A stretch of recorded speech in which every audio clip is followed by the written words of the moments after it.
Palavra da Verdade, com Hernandes Dias Lopes. Eu quero ler com vocês e expor o texto de Hebreus capítulo 10, a partir do verso 19 ao verso 39. Então peço que você abra sua Bíblia comigo, por favor. Hebreus capítulo 10, versos 19 a 39.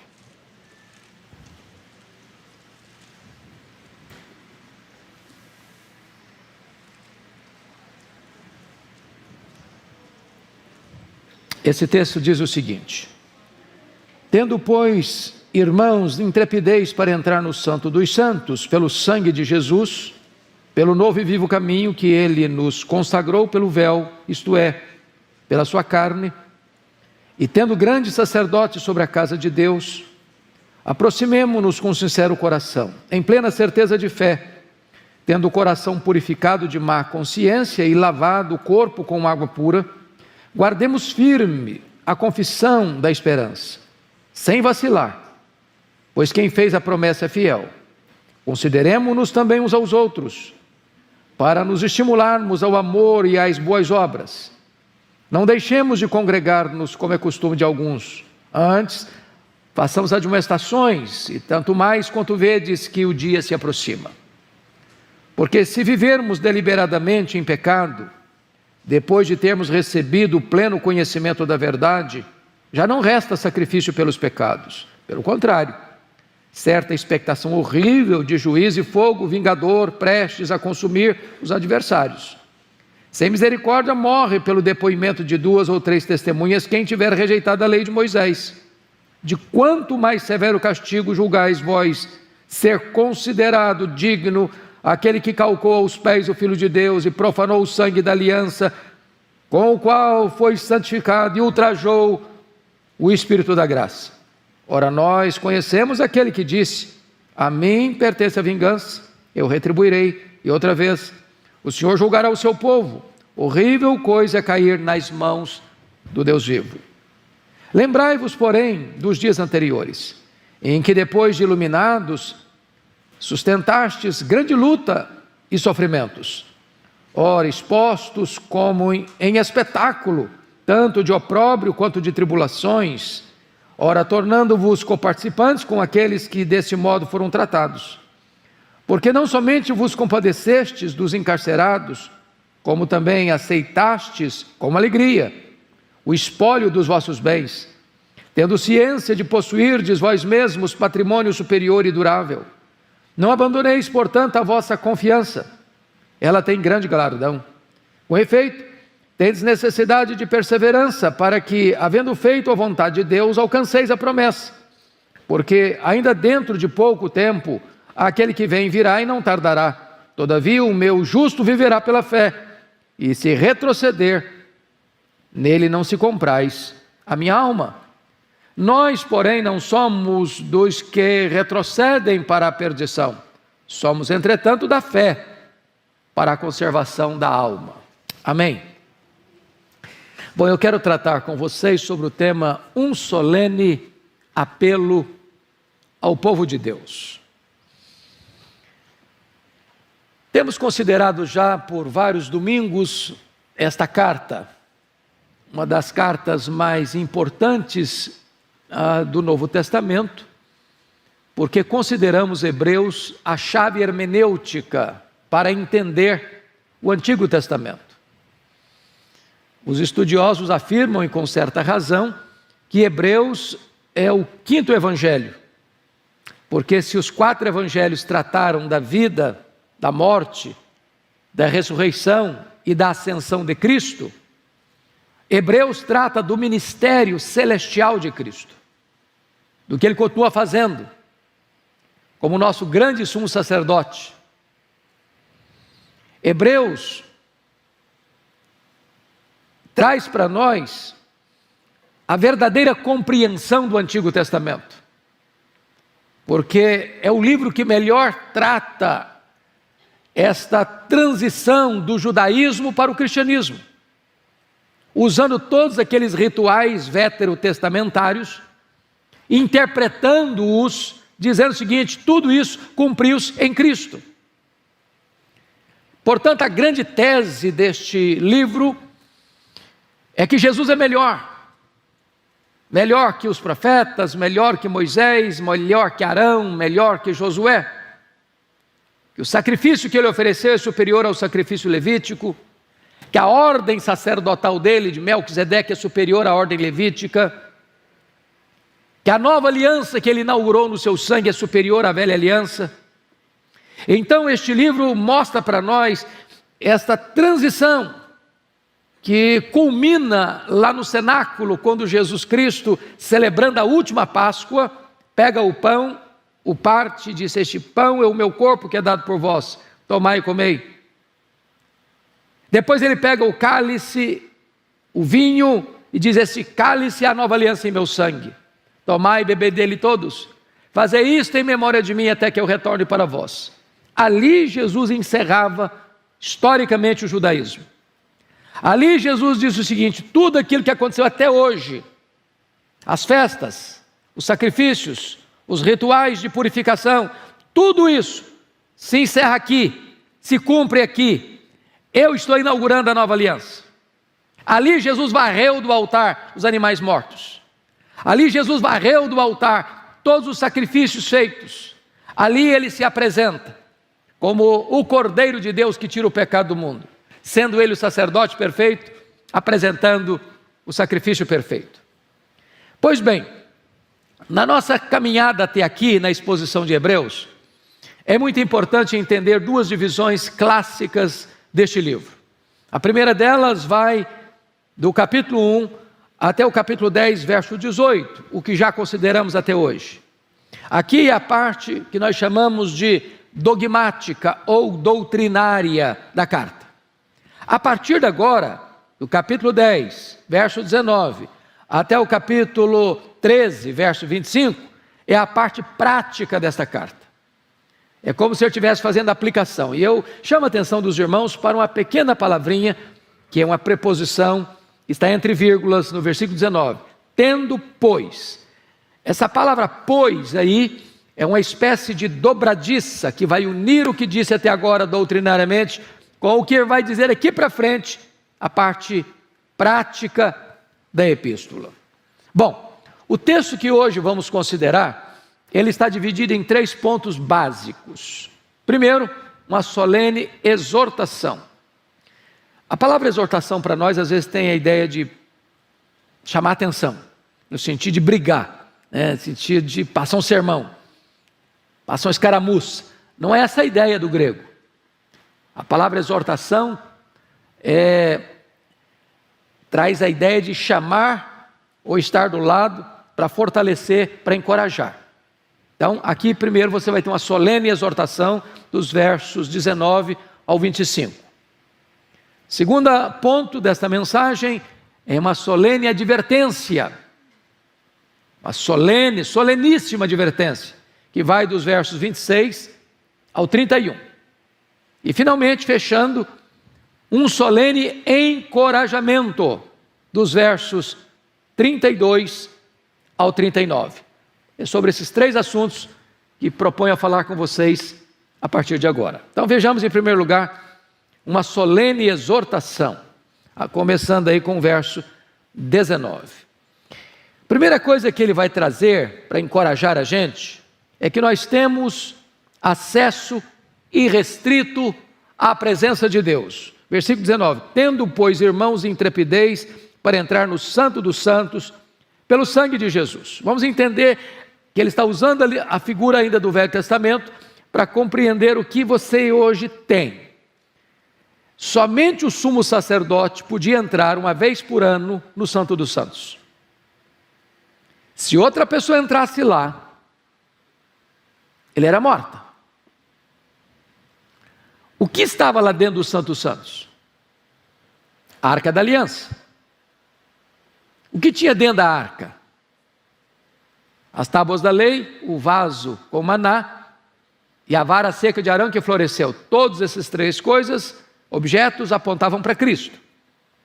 A tampa da arca, que era o propiciatório, todo de ouro, tinha os querubins.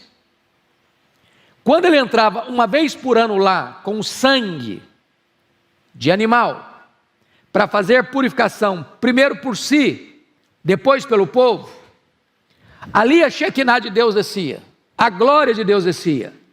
Aquilo ali era um símbolo da presença de Deus. Olha que coisa magnífica que ele está mostrando da transição do judaísmo para o cristianismo. Lá, só o sumo sacerdote podia entrar uma vez por ano. Agora, você e eu, todos nós, temos livre acesso ao Santo dos Santos, ou seja, à presença de Deus. Não com sangue de bodes, não com sangue de ovelhas, mas pelo sangue de Cristo, de Jesus.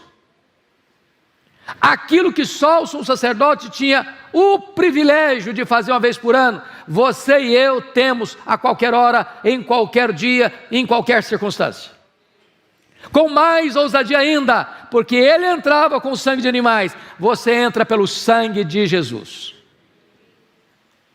Segundo lugar, temos um novo e vivo caminho para Deus. Olha o verso 20. Pelo novo e vivo caminho que ele nos consagrou pelo véu, isto é, pela sua carne. Vamos entender isso. O que separava o lugar santo dos santos era um véu. Era uma pesada cortina. Ninguém podia atravessar aquele véu, a não ser o sumo sacerdote, uma vez por ano. Eu pergunto a vocês, o que aconteceu quando Jesus morreu na cruz? O véu do templo se rasgou como? Não de baixo para cima, mas de cima para baixo. Mas o que significa que o véu rasgou de alto a baixo? Qual o significado disso? Significa que agora o acesso não está restrito a apenas um tipo de pessoa, o sumo sacerdote, mas que o acesso está aberto para todos. Porque todos nós fomos feitos sacerdócio real. E agora o caminho de acesso a Deus é o próprio Jesus. Ele é o novo e vivo caminho. Aliás, ele disse, eu sou o caminho, e ninguém vem ao Pai senão por mim. Então, quando Jesus morreu na cruz, o véu foi rasgado, o acesso está liberado, e o meio de acesso a Jesus, a Deus, é o próprio Jesus. Ele é a porta, ele é o caminho, ele abre o acesso, ele é o novo e vivo caminho para Deus. Terceiro, temos Cristo como nosso grande sumo sacerdote diante de Deus. Olha o verso 21.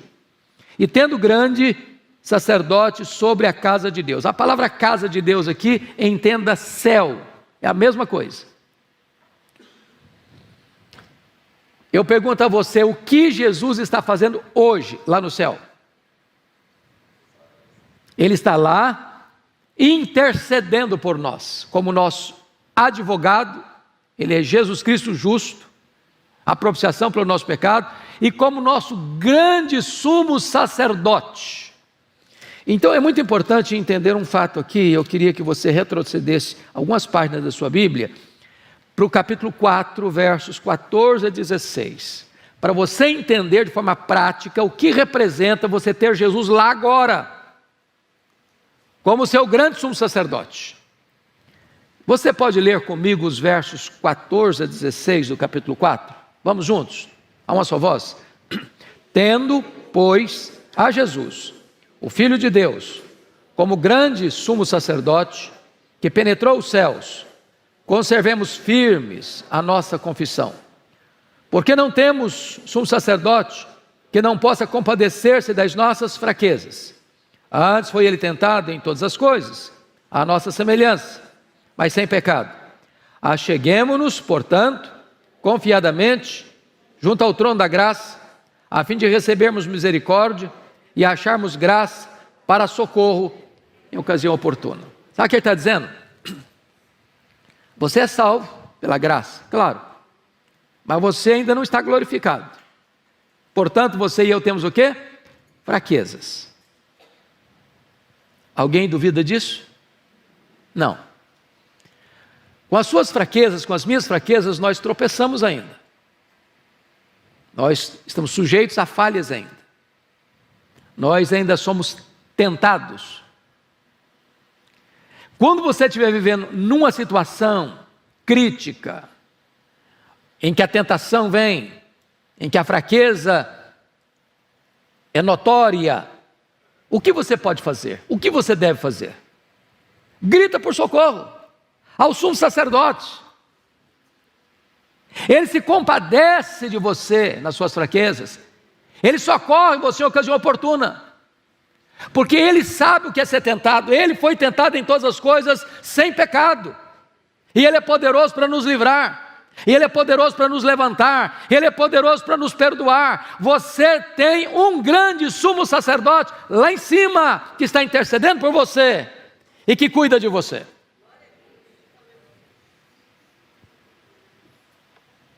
Quarto lugar, nós temos ousadia para entrar na presença de Deus. Olha o verso 22 comigo. Aproximemo-nos com sincero coração, em plena certeza de fé, tendo o coração purificado de má consciência e lavado o corpo com água pura. Vejam vocês, meus amados irmãos, que aqui tem um fato muito importante. Quando você peca, e você peca como eu, tem certeza? E senão você seria um anjo e não estaria aqui entre nós desse jeito. O que você sente? Você que é crente, quando você peca, o que você sente? Na hora? Tristeza, não é? Vergonha. Puxa vida, Senhor. Puxa vida. Não é isso mesmo que a gente sente? Constrangimento, vergonha, tristeza. De repente você quase que fica assim, meu Deus, eu estou com vergonha de falar com o Senhor. Não é isso mesmo? Olha o que o texto está dizendo agora para nós. No versículo 22. Aproximemo-nos com um sincero coração, em plena certeza de fé, tendo o coração purificado de má consciência e lavado o corpo com água pura. Ou seja, os sacrifícios do Velho Testamento não podiam purificar a consciência. Irmãos, isso é questão de foro íntimo, coisa lá de dentro da alma, não é coisa cerimonial, não é purificação cerimonial, é limpeza interna, é lavagem interna, é resolver os dramas da consciência, é resolver os dramas da alma, é fazer uma terapia profunda. Deixa eu dar um exemplo aqui do sermão que ouvimos agora há pouco. O pastor Arival, falando de Saulo, chegou a dizer que ele era o maior terrorista da época, e era mesmo. Ele era um assassino em série. Está escrito lá em Atos dos Apóstolos, capítulo 26, versículo 9 e 10, que ele entendia que devia fazer muitas coisas contra o nome de Jesus, e ele encerrou muitos, não poucos, muitos dos santos em prisões, e contra esses muitos dava o seu voto quando os matavam. Agora ele é convertido. Agora pense comigo, se não fosse esta obra de purificar a consciência, ele devia viver num divã de um psicanalista. Ele devia viver fazendo terapia a vida inteira, porque aquilo era um monstro na vida dele, que era um fantasma da vida dele, o sangue inocente na mão dele, crimes praticados, barbáries praticadas. Mas não importa a gravidade do seu passado, não importa quão fundo você caiu, quando você tem Jesus como seu sumo sacerdote, você tem a sua consciência purificada, o sangue cobre tudo, limpa tudo, e você entra com ousadia na presença de Deus. Louvado seja o Senhor. Quinto lugar, temos de permanecer firmes na nova aliança. Olha o verso 23. Guardemos firme a confissão da esperança, sem vacilar, pois quem fez a promessa é fiel. Vejam vocês, amados irmãos, que na velha aliança, Quando Moisés desce com as tábuas da lei do monte, o povo diz assim para Moisés: tudo que o Senhor falou, nós faremos. Fizeram mesmo? Não fizeram. O que faltou a eles? Sinceridade? Não. Faltou a eles poder. Porque na velha aliança tudo depende de nós, nada de Deus. Mas na nova aliança, e tema belíssimo que Paulo ensina na segunda carta aos Coríntios, a partir do capítulo 2, verso 14, e vai culminar no capítulo 3, versos 4 a 6, quando ele diz que a nossa suficiência vem de Deus. Na nova aliança tudo vem de Deus, nada de nós.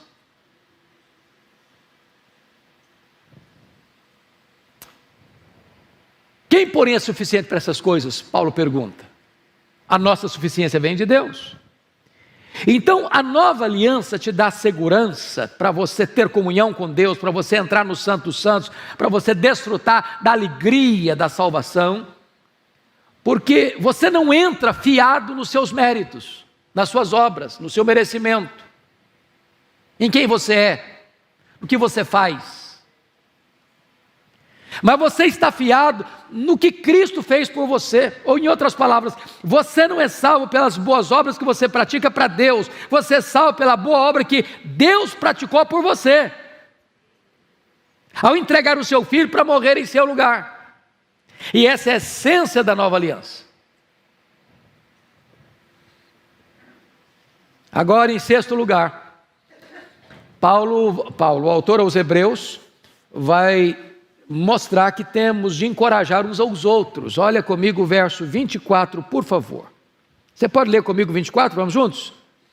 Consideremo-nos também uns aos outros, para nos estimularmos ao amor e às boas obras. Então veja você que a igreja é um corpo, é um rebanho, é uma família. Na igreja não tem carreira solo. E nesse sentido nós devemos encorajar uns aos outros, nos estimular uns aos outros. Vamos, gente, vamos, vem cá, vamos fazer juntos, vamos trabalhar juntos. E você deve estimular um ao outro em dois aspectos. Primeiro, ele diz aí, estimularmos ao amor. Então, se tem gente aí magoada, ressentida, falando mal um do outro, guardando mágoa um do outro, para com isso. Vamos nos estimular ao amor. Mas mais, vamos nos estimular ao que mesmo? Às boas obras. Irmãos amados, hoje nós ouvimos um sermão que nós somos salvos para falar de Jesus, para pregar o Evangelho, para testemunhar daquilo que Cristo fez por nós. Vai lá e conta para a tua família, para os teus, o que Jesus fez por ti. Mas também nesse pacote do testemunho vem as boas obras, para que vejam as vossas boas obras e glorifiquem o Pai que está nos céus. Se você é salvo pela graça, você é salvo para as boas obras. Você não é salvo pelas obras, você não é salvo pela fé, mas as obras. Você é salvo pela graça mediante a fé para as boas obras. As boas obras não são a causa da sua salvação, mas as boas obras são a evidência, são a consequência da sua salvação. Você prova a sua fé pelas obras. Então não tem esse negócio de crente que só pensa nele, egoísta, narcisista, que só fica olhando para o seu umbigo. O crente é alguém que olha para fora e estende a mão, e abre o coração, e abre o bolso, e abre a mão, e abre a casa para socorrer, para fazer o bem. Mas em sétimo e último lugar, nesse primeiro ponto, temos de buscar a comunhão uns com os outros. Eu quero que você leia comigo o verso 25, por favor, vamos juntos? Não deixemos de congregar-nos, como é costume de alguns, antes façamos admoestações, tanto mais quanto vezes que o dia se aproxima. O que estava acontecendo? Em virtude das perseguições, alguns crentes estavam deixando de participar dos cultos públicos. Eu acho que esta advertência nunca é tão cabível, oportuna, quanto nos nossos dias. Nós estamos vivendo uma realidade de uma pandemia mundial. E um fato constatado no Brasil e no mundo, que em virtude da pandemia, muitas pessoas abandonaram a igreja. Não retornaram mais. As razões são as mais variadas e nós nem queremos entrar no mérito das razões. Mas o que o texto está querendo dizer para nós é que não tem crente desigrejado. É que não tem crente solitário. É que não tem crente independente que vive a sua vida cristã só dentro da sua casa. Nós somos um rebanho e ovelha precisa de estar junto de outras ovelhas, senão vira presa fácil. Nós somos membros de uma família e você não vive em família solitário. Nós somos um corpo, se você arrancar o braço do seu corpo, ele morre. Nós somos ramos de uma videira, temos que estar enxertados no tronco. E o autor está dizendo o seguinte: olha, você não pode deixar de congregar. Você é crente, então você precisa de igreja. Os reformadores diziam: quem tem a Deus por pai, tem a igreja como mãe, tem a igreja por mãe. Então você precisa da igreja. Nós precisamos nos congregarmos. Bom, agora que já olhamos as exortações, nós vamos olhar a solene advertência, dos versos 26 a 31. E a primeira advertência, irmãos, é o perigo da apostasia. Olha o verso 26 comigo. Porque se vivermos deliberadamente em pecado, depois de termos recebido o pleno conhecimento da verdade, já não resta sacrifício pelos pecados. Preste atenção que o autor aos Hebreus está voltando a um assunto dos mais polêmicos da carta, o mesmo que ele tratou lá no capítulo 6, de 4 a 8. E que muitas pessoas, assodadamente, acham que o texto está ensinando a possibilidade da perda da salvação. Que o texto está ensinando que uma pessoa salva pode decair da graça e se perder. Ou seja, que uma pessoa que foi eleita por Deus, chamada pelo Evangelho, selada com o Espírito Santo, justificada pela fé, tendo o nome escrito no livro da vida, ainda assim possa se perder. Não é o nosso entendimento, não é a nossa compreensão das Escrituras. Esse texto está falando aqui do perigo da apostasia.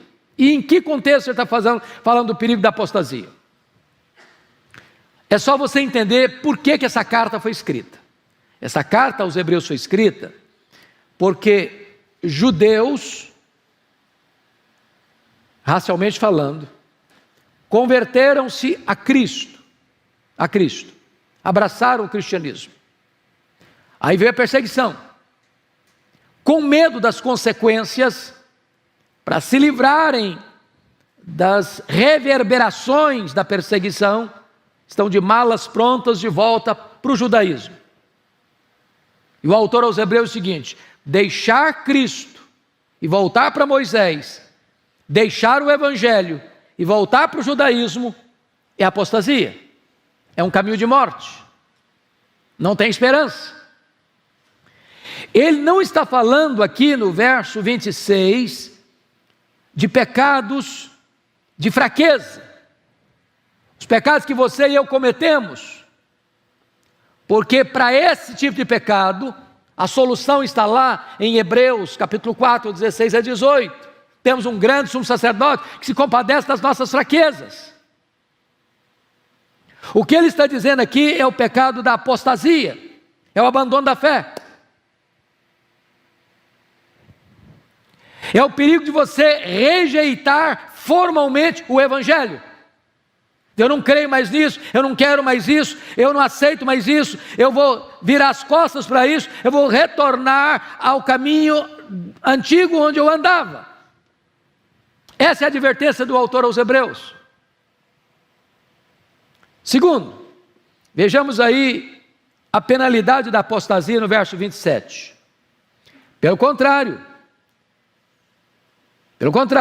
ele começa a dizer o seguinte: já não resta sacrifício pelos pecados. Pelo contrário, certa expectação horrível de juízo e fogo vingador presta a consumir os adversários.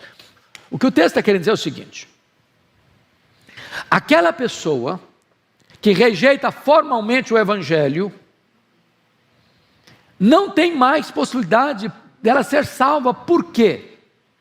Porque a salvação, já escutamos isso no sermão das 8, a salvação está ligada a um único nome, Atos 4,16. Não há nenhum outro nome dado entre os homens pelo qual importa que sejamos salvos.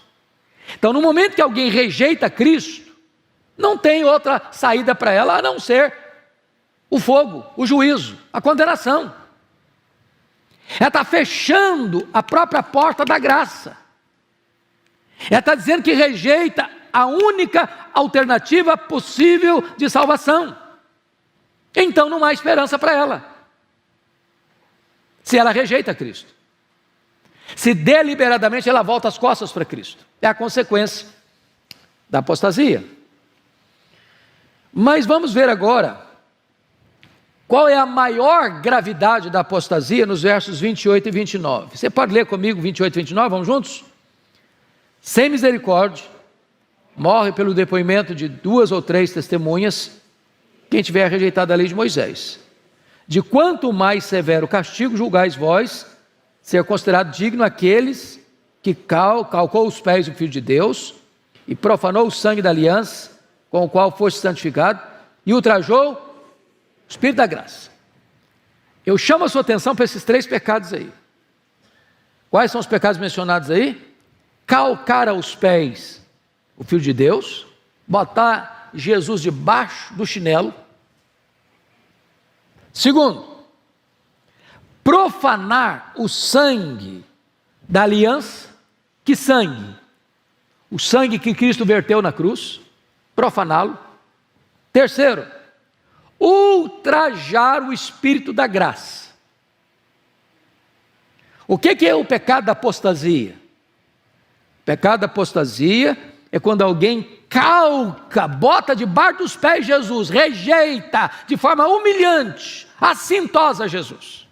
O que é apostasia? É alguém profanar o sangue de Cristo. Sangue não vale nada para mim, profanou, não quer saber, isso não vale nada, eu não aceito, eu rejeito, eu abomino isso. Terceiro, é ultrajar, é assintosamente ultrajar o sangue, ou melhor, o Espírito da graça. Então notem aqui que o pecado da apostasia é um pecado contra o Deus Pai, contra o Deus Filho, contra o Deus Espírito Santo. Contra o Deus Pai, porque a pessoa está calcando debaixo dos pés o Filho de Deus.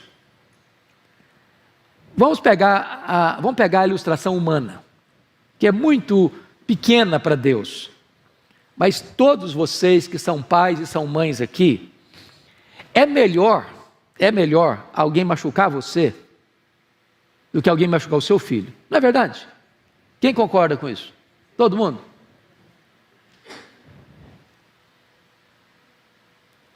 Se alguém pegar o seu filho de forma assintosa, botar a bota na cabeça do seu filho, isso é pior para você, pai, é pior para você, mãe, do que se estivesse acontecendo com você mesmo. Então, quando alguém calca debaixo dos pés Jesus, isso é uma afronta ao Deus Pai. Porque o Deus Pai disse acerca do Deus Filho: Ele é o meu prazer, Ele é o meu eleito, nele eu me comprazo. Agora, profanar o sangue da aliança significa que eu rejeito o sacrifício que Cristo fez na cruz, que aquele sacrifício vicário, expiatório, substitutivo que ele fez na cruz, eu não quero saber disso.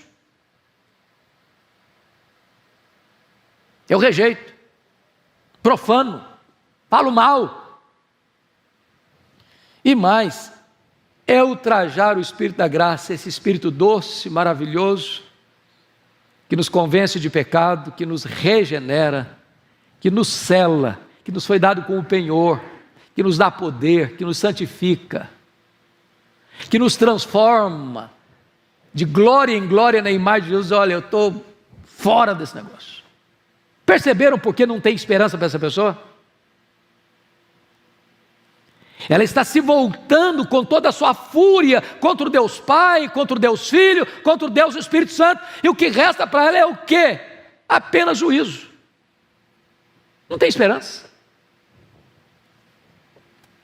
Então, qual é o quarto ponto, para fechar aqui essa segundo ponto, que é a advertência? Só resta o juízo inevitável provocado pela apostasia. Olha os versos 30 e 31. Ora, nós conhecemos aquele que disse: a mim pertence a vingança, eu retribuirei, e outra vez o Senhor julgará o seu povo. Horrível coisa é cair nas mãos do Deus vivo.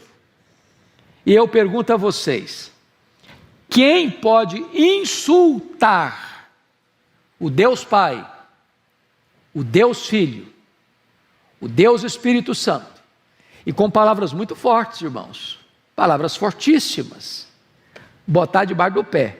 Botar debaixo do pé é o ato mais humilhante que você pode sujeitar a outra pessoa. Olha, o sangue é aquilo de mais precioso. E quando a pessoa profana o sangue de Cristo, o sangue da aliança, ele está ultrajando aquilo que de mais precioso Cristo fez. E quando ele ultraja o Espírito da graça, ele está dizendo que ele não só rejeita, mas rejeita com ódio, com fúria, com descaso, com desprezo, o Espírito Santo. O que resta para ele? O juízo de Deus, a vingança de Deus. O que sobra para ele? O fogo da condenação, e acabou.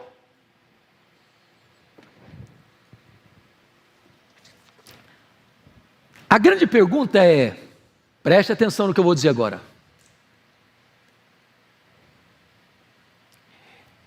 esse texto está se aplicando a gente salva, convertida? E a resposta é não. Eu vou tratar disso lá no finalzinho, mas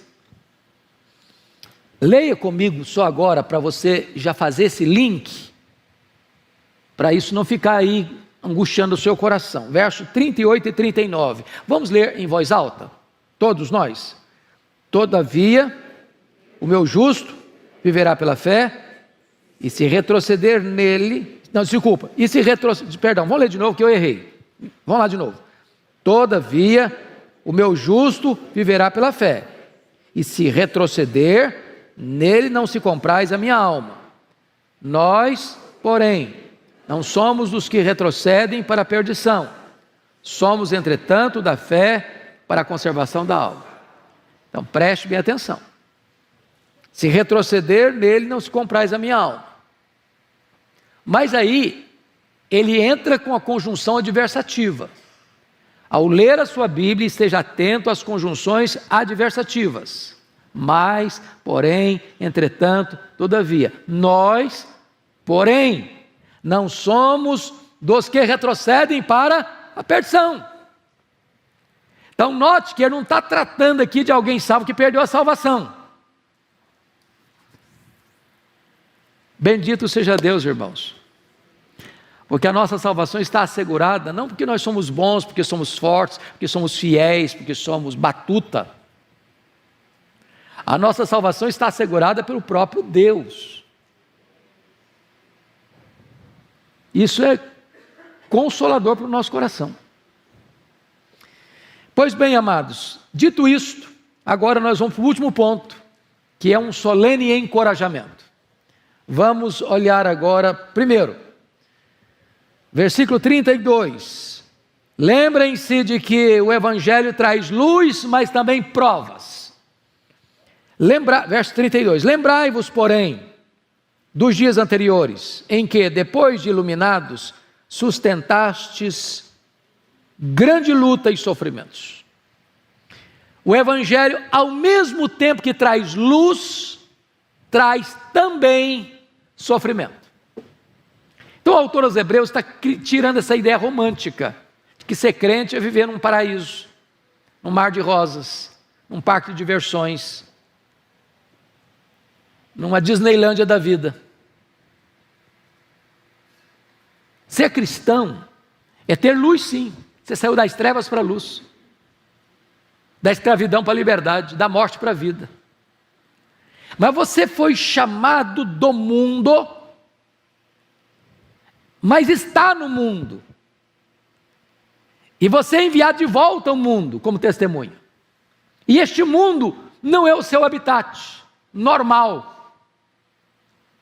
Sua pátria não está aqui, sua herança não está aqui.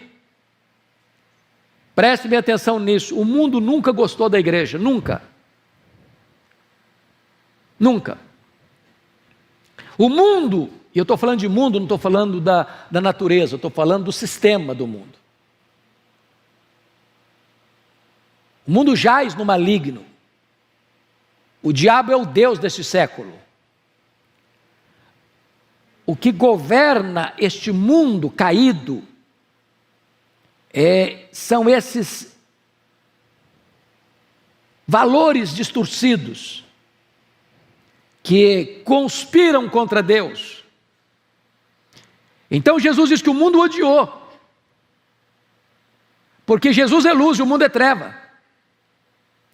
E o mundo vai odiar a igreja. E eu vou lhes dizer mais: a amizade do mundo é pior do que a espada do mundo. Por isso a Bíblia é clara em dizer: insensatos, não sabeis que a amizade do mundo é inimizade contra Deus? Quem ama o mundo, o amor do Pai não está nele. Não vos conformeis com este século. Então não espere tempos fáceis. Paulo chega a dizer lá em 2 Coríntios 3,12 o seguinte: todo aquele que quiser viver piedosamente em Cristo será perseguido. Quantos que serão perseguidos? Todo aquele.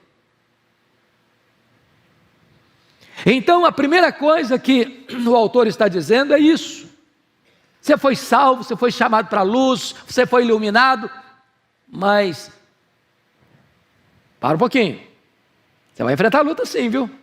Você vai ter sofrimento também. Quando ele escreveu, já podia ter contado, por exemplo, a perseguição na época que Estevão foi martirizado. Os crentes todos, exceto os apóstolos, foram expulsos de Jerusalém. Você sabe o que é você sair da sua casa? Deixar para trás sua casa? Conforto da sua cama?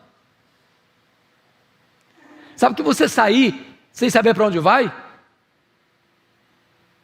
Sabe o que você sair assim, sem rumo, sem direção? E para trás de você está vindo o fogo da perseguição? Você sabe o que é a cidade de Jerusalém? Visualizar um apóstolo de Jesus, Tiago, sendo passado ao fio da espada, e o Pedro jogado na prisão de segurança máxima para ser morto depois da festa?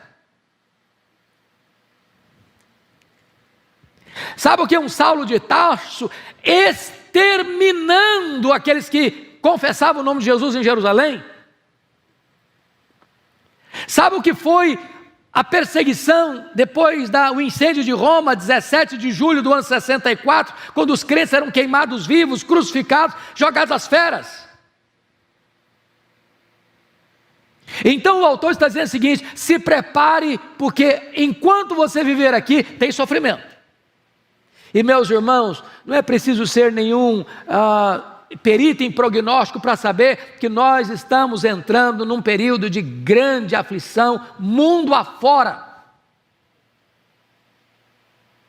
Se hoje a perseguição ainda não é física, já é ideológica. E tudo caminha para que seja também uma perseguição física, porque no momento em que você dizer não à imposição da ideologia que o mundo quer empurrar goela abaixo, você vai sofrer as sanções das consequências. E você não deve estranhar isso.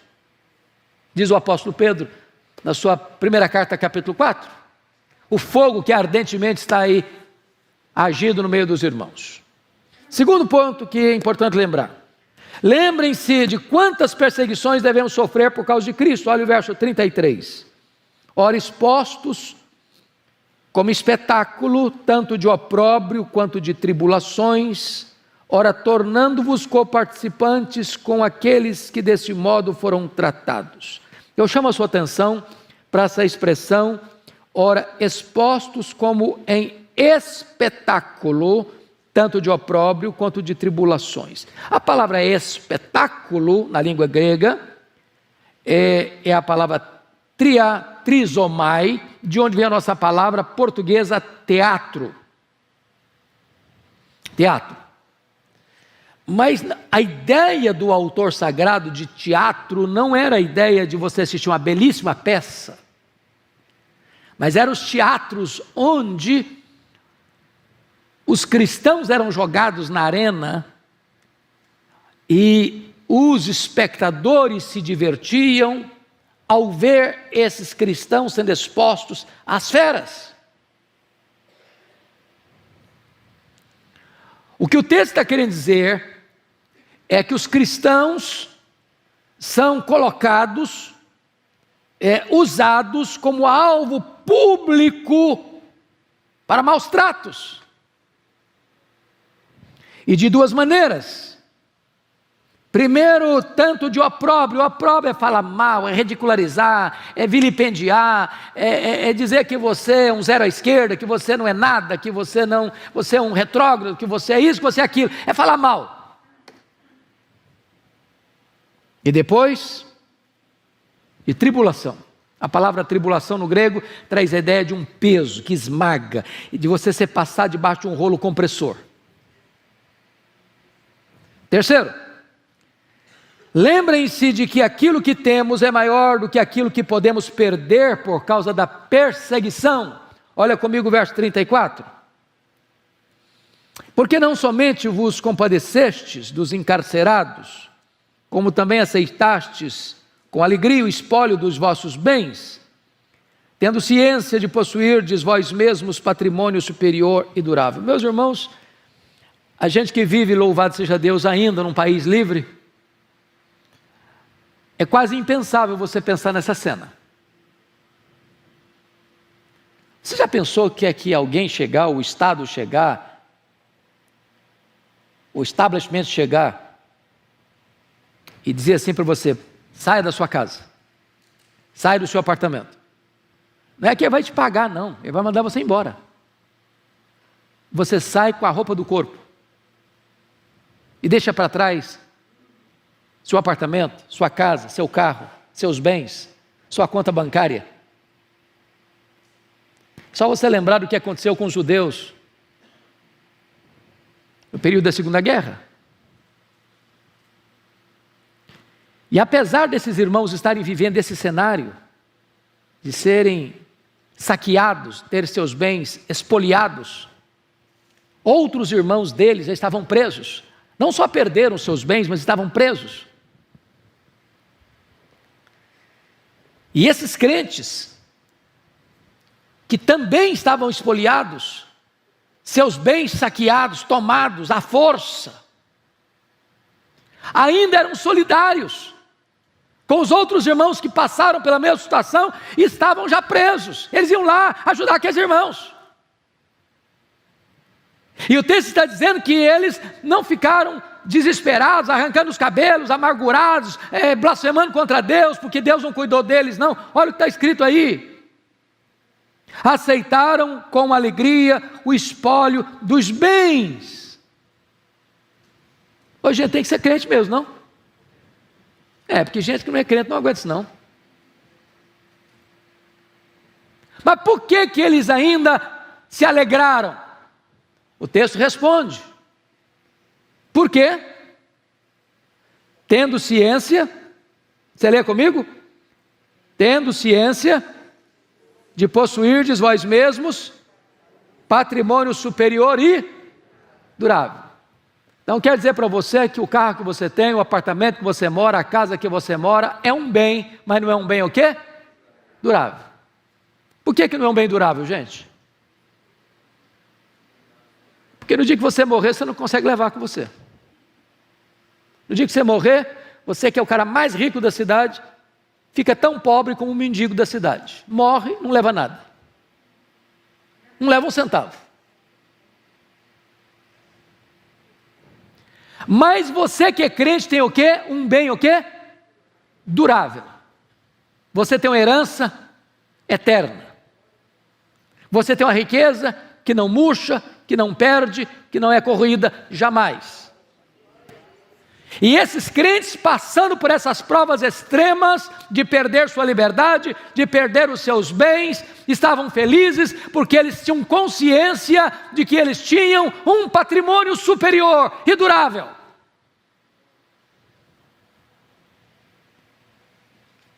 A Bíblia diz que a nossa pátria está onde mesmo?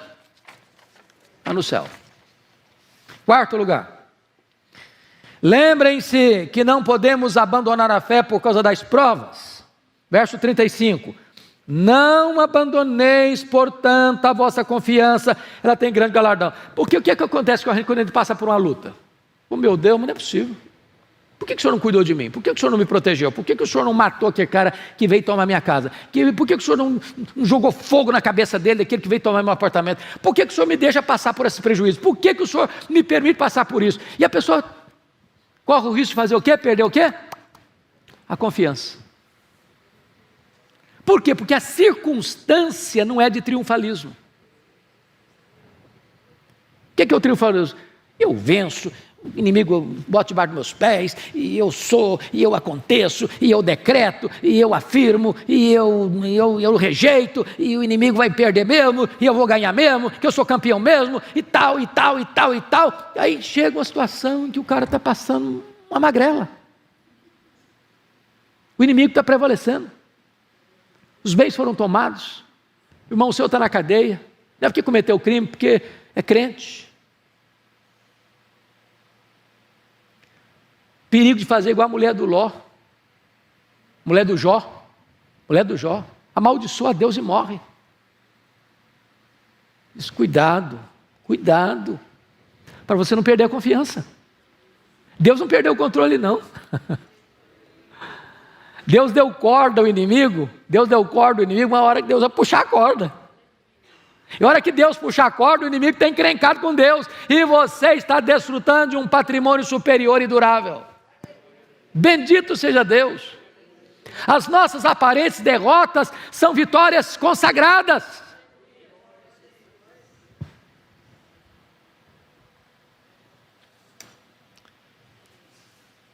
Quinto lugar. Lembrem-se que não podemos tirar os olhos de Cristo. Devemos perseverar. Verso 36.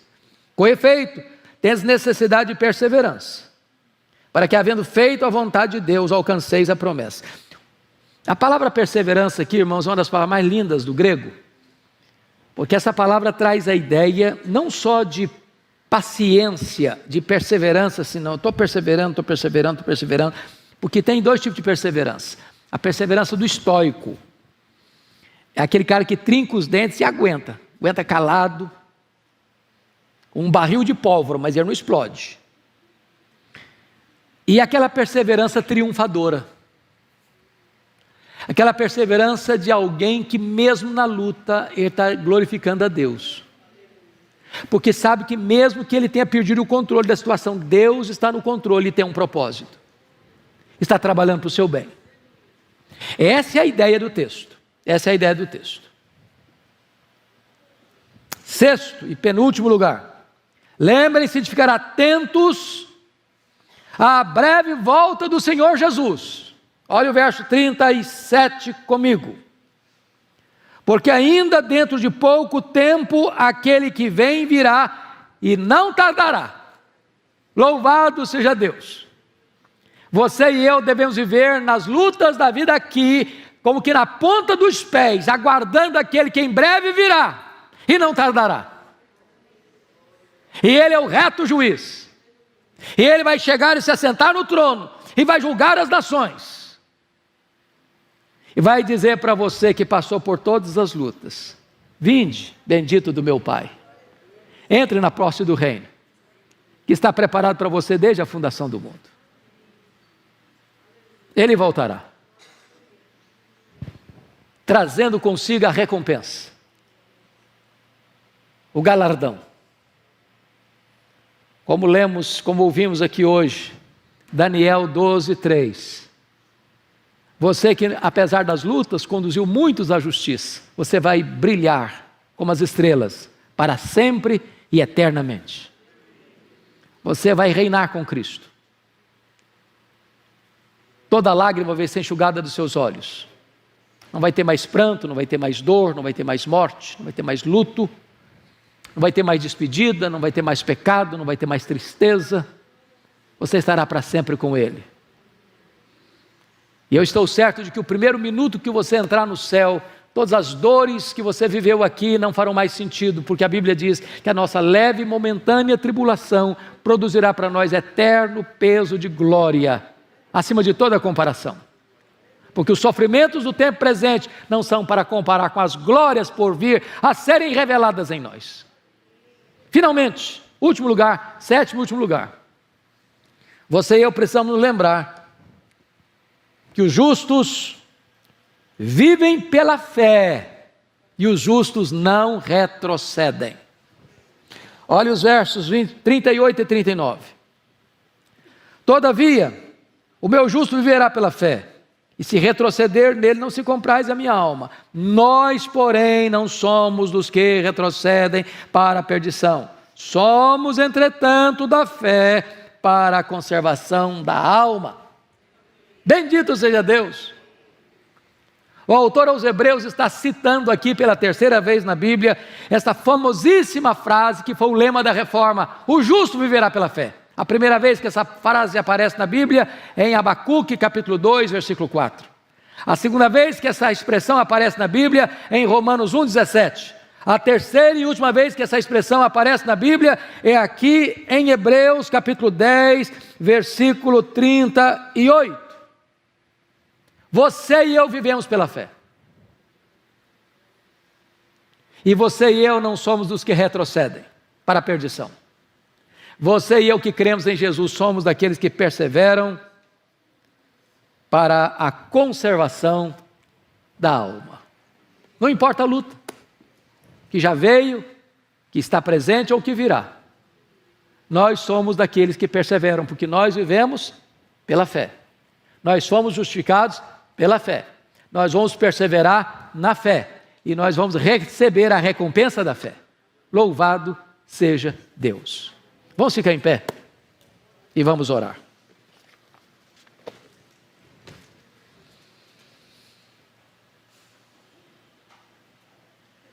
Senhor Deus, nós te agradecemos pela riqueza da tua palavra. Agradecemos-te pela bênção da revelação da tua vontade para a tua igreja. Nós te agradecemos o privilégio de estarmos nesta manhã, na tua casa, com a Bíblia aberta, estudando este livro dos livros, inspirado, inerrante, infalível, suficiente, que para nós é melhor do que muito ouro depurado e mais doce do que o mel e o destilar dos favos. Agradecemos-te o privilégio de estudar a tua palavra, que restaura a alma, que ilumina os olhos e que alegra o coração. Abençoa o teu povo, Senhor.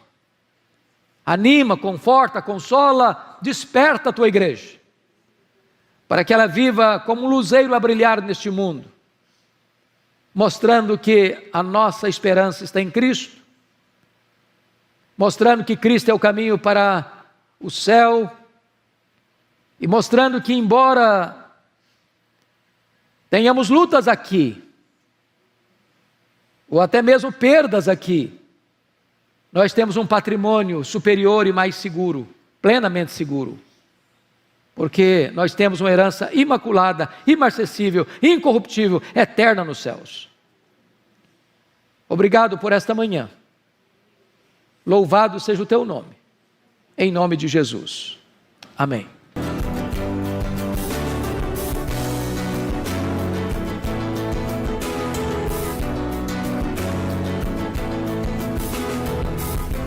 Palavra da Verdade, com Hernandes Dias Lopes.